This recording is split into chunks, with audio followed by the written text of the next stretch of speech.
My name is Lily. I am 27 years old. I live in a small town near the mountains.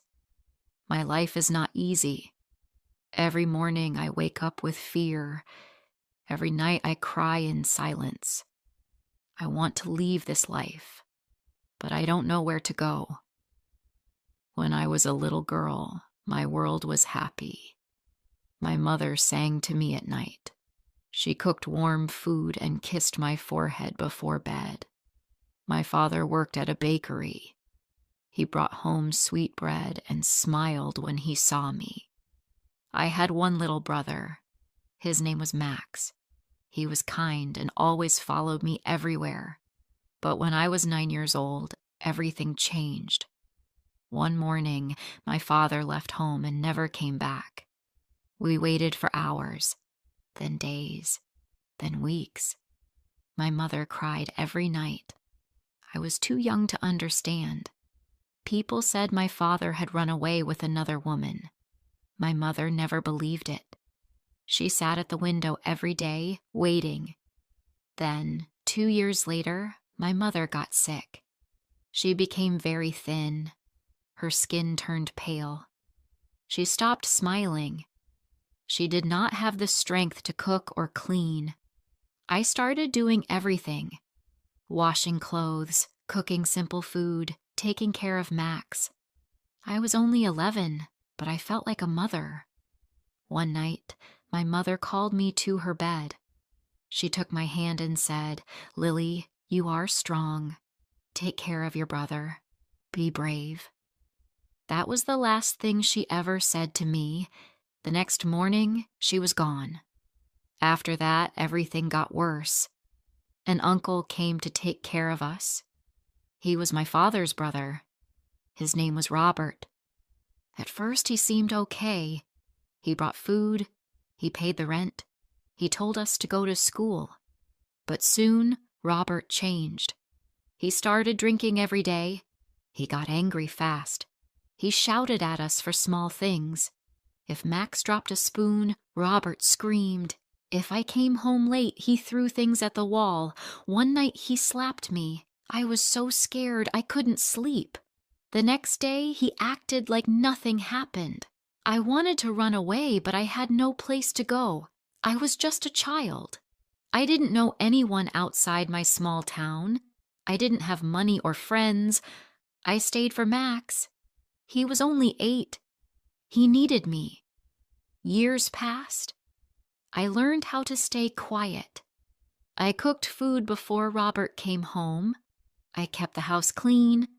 I didn't speak unless he asked me something. I learned how to survive.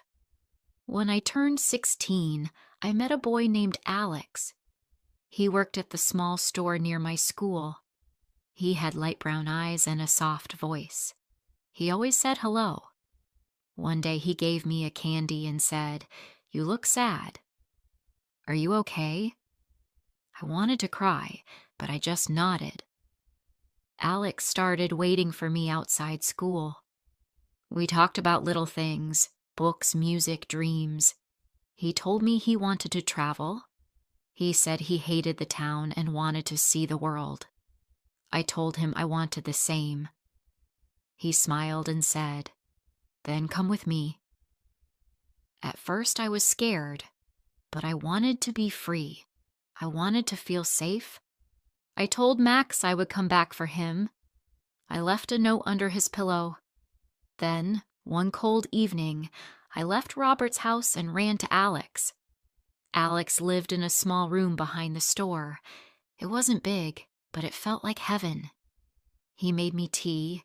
He gave me a warm blanket. He told me I was safe now. I believed him. For a few weeks, I was happy. We walked in the fields. We watched the stars. We talked about the future. I thought I had found love. But one day, Alex lost his job. He started getting angry. He sat at home all day drinking beer. He said I didn't understand his pain.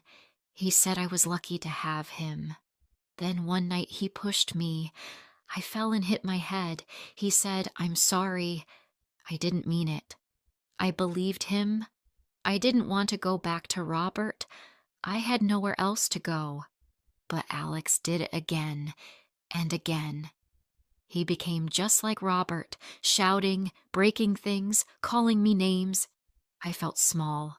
I felt weak. But I stayed. I thought maybe I could fix him.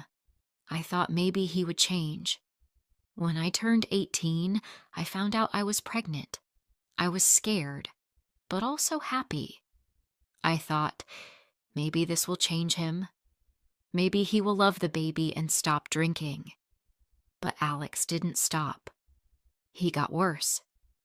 When I told him I was pregnant, he threw a glass at the wall and said, "Are you trying to trap me?" I cried all night.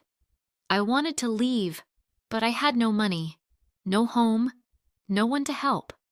One night, he hit me so hard I could not stand. I lay on the floor, holding my belly. I was scared for my baby. The next day, I went to the local clinic. The nurse looked at me and said, "You need help." She gave me a card with the name of a women's shelter. That night, while Alex was asleep, I packed a small bag and left. The shelter was in another town. It was a quiet place with 10 other women. Some had children. Some had black eyes. Some had broken hearts. But they were all like me, looking for peace. I stayed at the shelter until my baby was born, a little boy. I named him Noah. He had my eyes and dark hair. I held him and cried. I whispered, "I will never let anyone hurt you." Life was not easy, but I worked hard. The shelter helped me find a job at a bakery. I made bread in the morning and came back to feed Noah in the evening. I lived in a small room with one bed, one table, and 2 chairs. It was simple, but it was mine. For a while, I felt strong. I smiled more. I took Noah to the park. I read books at night. I didn't think about Alex or Robert. I tried to forget the past. But then, one day, Alex found me. I was walking home from the bakery. I heard a voice behind me. "Lily?" I turned. My heart stopped. It was him. He looked tired. His clothes were dirty. He smelled like alcohol. He smiled and said, "I missed you." I didn't speak. I didn't move. He said, "I changed. I don't drink anymore. I want to see my son." I said, "No." He grabbed my arm. "Please, just once." I pulled away and ran. That night, I couldn't sleep. I held Noah close. I locked the door. I cried in silence. I was afraid again. I went to the police the next day. I told them everything. They said they would help, but I still felt scared. Since that day, I live with fear again. I look over my shoulder. I check the doors twice. I don't let Noah out of my sight. I don't know if Alex will come back. I don't know if he will try to take my baby. I want to be free. I want to feel safe again. But I don't know how. I still go to work. I still smile for Noah. But inside, I feel broken. Some nights I cry when he sleeps. I whisper, "I'm sorry. I wish I was stronger." I don't know what the future will bring, but I hold on to one hope, that one day I will not be afraid anymore. Some days I feel strong.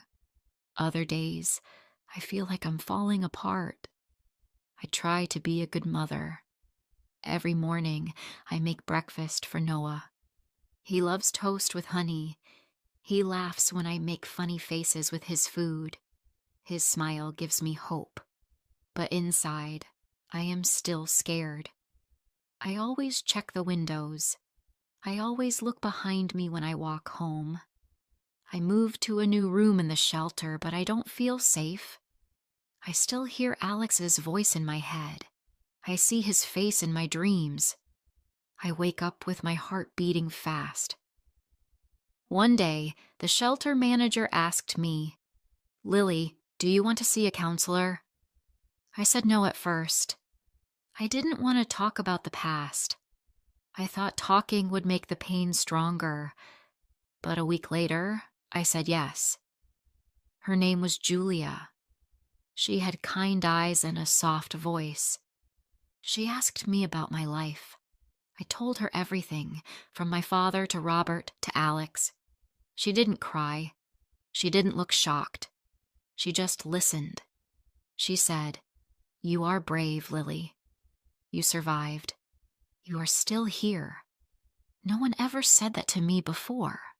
We met every week." I started to feel lighter, like I was not alone. I learned that it was not my fault.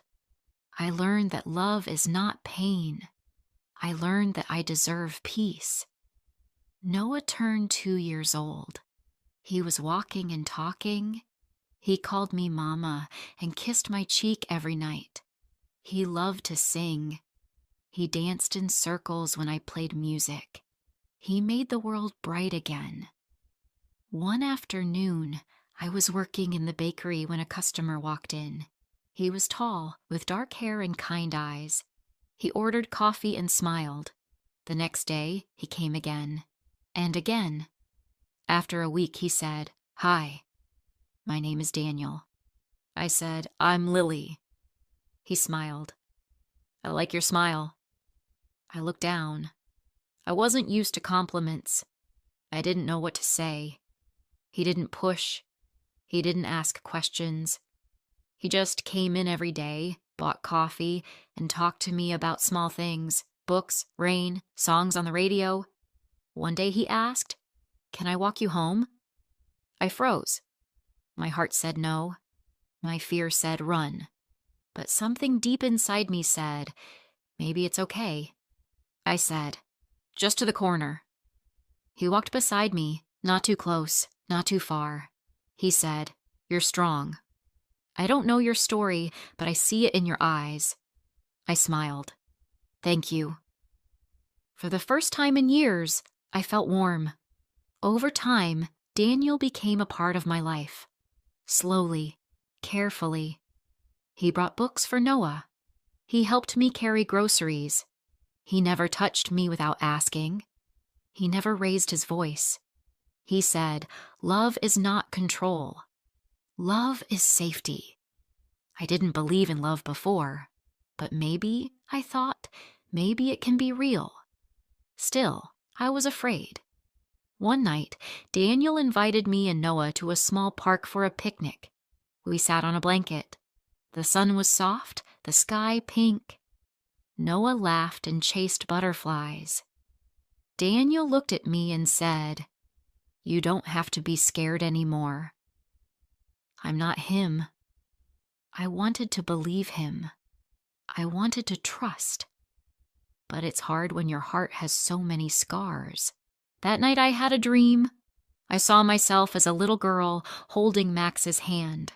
We were standing in the dark, looking for light.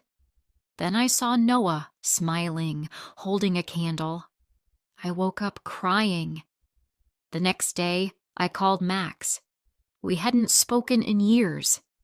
He was now 21 and working in another city. When he answered the phone, I couldn't speak. I just cried. He said, "Lily, is that you?"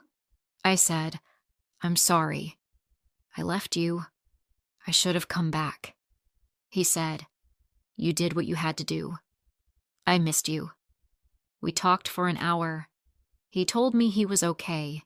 He forgave me. He said, "I always knew you loved me. You saved me by saving yourself." I hung up and felt peace for the first time in a long time. Weeks passed. Daniel was still kind. Noah was growing fast. I started to feel strong again. Then one day I got a letter. It was from Alex.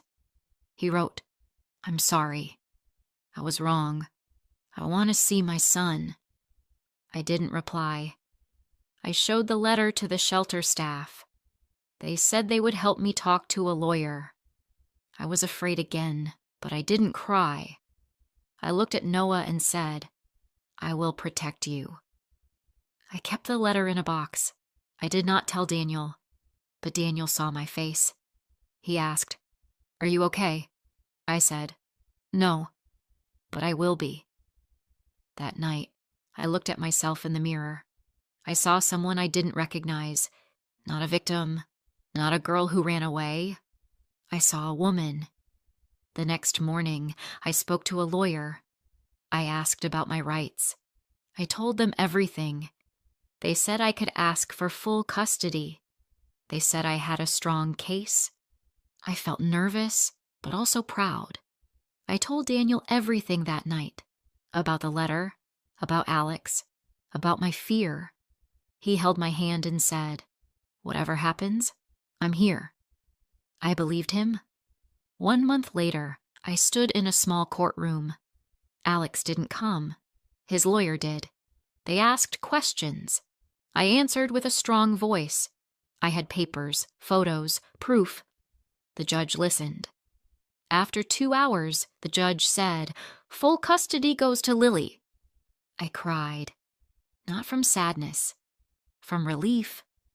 When I came home, Noah ran to me. I picked him up and said, We're safe now.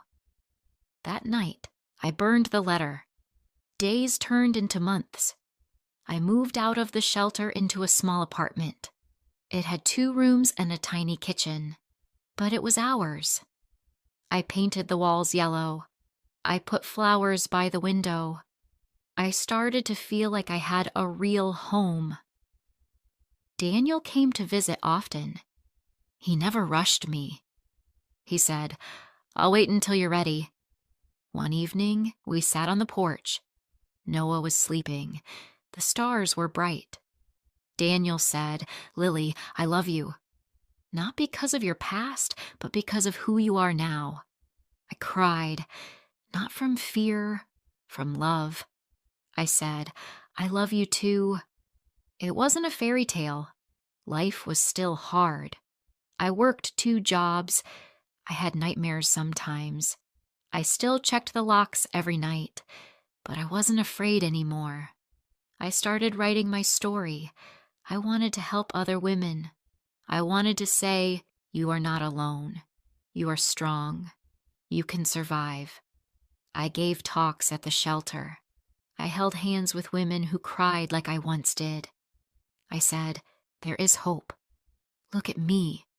I didn't forget the past, but I didn't live in it anymore. Now, I live for today.